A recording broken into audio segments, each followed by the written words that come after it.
Hey guys, this is another Nathan Wilson video, and today we're going to talk about muscle versus import versus exotic.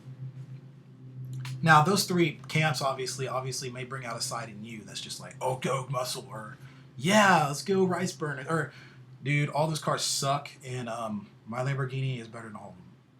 So that might bring out one of those sides in any of you, and that's understandable. But let's talk about for a second why we can't just enjoy cars, okay? Because if we're an enthusiast, the fact of the matter is, the reason what we do is because we love cars. And why are we hating on other cars? I mean, there's a bunch of reasons why you would buy an import. There's a bunch of reasons why you buy a muscle car, and there's a bunch of reasons why you buy an exotic. When I say a bunch of reasons, I'm not talking about a bunch of feelings. I'm talking about a bunch of objective reasons why you'd buy either one of them. And to be honest with you guys, I don't understand why we can't just all say, hey, you know what? That is a sick Honda Civic. That Honda Civic was really fast. 700 horsepower out of a 4-cylinder is really cool, even though it sounds terrible, and I don't really care for 4-cylinders. I mean, even if you add that little last bit in there, I mean, at least you've acknowledged the fact that somebody has done a good job with what they've been given in this specific platform. Or even, you know what? Even the import guys tend to be the most humble because in the factory state they have to. And I really reach out to those guys, because those guys, when you drive a Honda Civic or you drive a Nissan Altima or anything like that, I mean, you really maybe you admire the muscle cars. Maybe you say, hey, I really wish I could afford that, but I just can't. And I really admire those guys because they tend to be the most humble of the car world. So I really want to reach out to you guys, really feel for you guys. I like a lot of the stuff that you guys do. Some of those Lancers y'all build are really sick. Okay, I mean, an 800 horsepower anything is really fast, especially when you consider it's in a little bitty Lancer, or a Subaru or a Civic. I mean, that's crazy. And let's talk about the muscle guys for a second, because they really hate on them. And I consider myself to be one of the muscle guys, just because we've had 3 4th-gen F bodies. We got a 2nd-gen in the garage, 78 Trans Am with over 500 horsepower. I kind of consider myself, because I love muscle cars. And what I can't stand is coming from the exotic camp, and they look at our cars like, oh, well, your car can't go around a corner.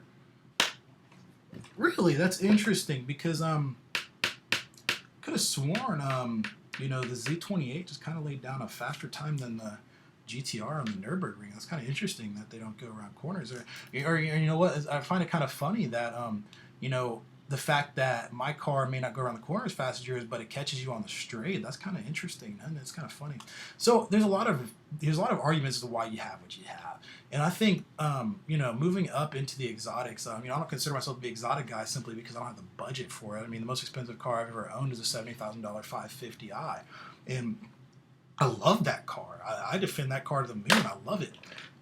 But I think the exotic guys are the ones that get on my nerves the most, because they're the cockiest, they're the least humble, and their cars just speak of the budget that they have, which is awesome. I'm happy that they're successful in their life, and I love to tell people that they've done an excellent job. But the other guys like to rat on them. Oh, well, build not built, not bought, or y'all like to rag on them. Oh, well, your $400,000 Lambo can't keep up with my twin turbo Camaro, or whatever you want to put out there. The fact of the matter is that that's not why they have that car. Okay, the $400,000 goes into the engineering of that car, which is better than your twin turbo Camaro, by the way. It goes into the excellent ride quality these cars put out, despite their performance that they put out. I mean, these cars are on a pedestal or for a reason. These cars handle, they go, and they just simply are refined as hell. I don't know if you guys have ever ridden in a R8 or like a Lamborghini or something, but they're insane. Just the way they wrap around you, it's like a gloved way to go around a corner, all this stuff. And sometimes, riding in them, I'm like, well, maybe they have a right to be batting on us guys, but they don't. You exotic guys, you don't have a reason to be looking down your nose at us, because the fact of the matter is that most of us did build our cars. Most of us did not start out with a big bank account and couldn't just go get their poster car that they've had in their room since they were 4. The other reason why is because you can always build something faster. There's always something faster out there. And if you're the guy that's holding the Top Fuel Dragster world record right now, kudos. But if you're not that guy, there's always something faster. There's going to be something faster, and I really don't the reason why I don't is because the reason why I don't accept the fact that they look down on their nose at us is because the fact of the matter is that we just don't have those resources. The fact that we can build a car that'll keep up with your car in one respect, in a straight line, even if it's just a straight line, that's kind of cool. I mean, you got to admit that's kind of cool. Hell, your Supra, which is a 1990 something, was able to keep up with my Lambo. That is freaking cool. I mean, that's awesome. So I really don't do this whole import muscle exotic thing. I really don't understand why we just all can't get along and say, hey, that is a sick ass Lambo. It doesn't matter if he went to the dealership and bought it, or he built that with every bolt. You know, yes, that's admirable that, you know, you built that in your garage, but at the same time, it doesn't matter. That is a sick Lambo. It doesn't matter how it got where it's at. The Aventador right there, sick. That F12, sick. And likewise, why can't somebody in the exotic camp say, hey, that is a sick Camaro. I love the way that twin turbo kit's fabricated. I love the way, you know, it looks, if I can just look at it. Or why can't the, you know, muscle guy say, hey, I really admire that Honda Civic. Even though I can't stand four bangers, I don't like them, that thing's still pretty fast. That's pretty cool. And even though it has economy car roots, okay? And likewise, why can't the import guy say, hey, you know, and it goes all the way around. Why can't we all respect each other and like cars? That's the biggest thing. Why can't we do that? And kind of talked about in my Ford versus Chevy video, why can't we acknowledge when people do a good job?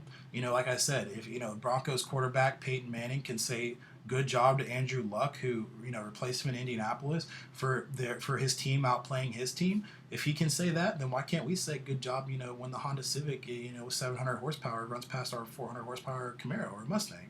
Or why can't we say, hey, that is a nice, you know, Supra, and even though it ran past our Camaro, that's a pretty cool car. So really, that's it, guys. We're just talking about, we all love each other. We all love cars. We're in this together. Let's not bash on people that might have different circumstances. Let's not bash on people that may have different preferences. Let's not bash on those people, because the fact of the matter is that we all love cars. Cars are cool. Fast cars are really cool. It's been another Nathan Wilson discussion point. If you have any questions or feel like I may have been unfair about something, feel free to leave in the comments, guys. Take care.